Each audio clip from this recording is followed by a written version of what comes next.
Patay ang isang lulan ng pick-up matapos mahulog sa Sapa sa San Emilio, Ilocos Sur. Tutukan sa report. Sa cellphone video ni Reniel Inigo, makikita ang pagsagip sa 27 anyo sa si Gabi na nasawi matapos mahulog sa Sapa ang sinasakyan nilang pick-up sa San Emilio, Ilocos Sur. Sa investigasyon ng pulisya, nawala ng preno ang sasakyan sa pababang bahagi ng kalsada. Halos 30 metro ang lalim ng kinabagsakan ng sasakyan na ikinasugat ng iba pang sakay. Nasa kustodiya na ng pulisya ang driver. May turong na kumagayan si bantay na ngam ata di ay sumangat nga truck. Iso nga ijay bangi right side nga portion iso tinagturungan na iso nga timtuak igayan si waig ma'am.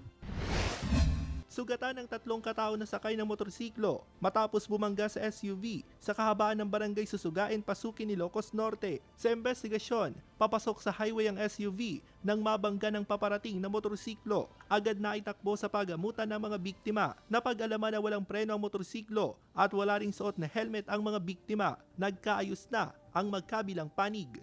Ako si Russell Simorio, naghahatid ng Balitang Amianan.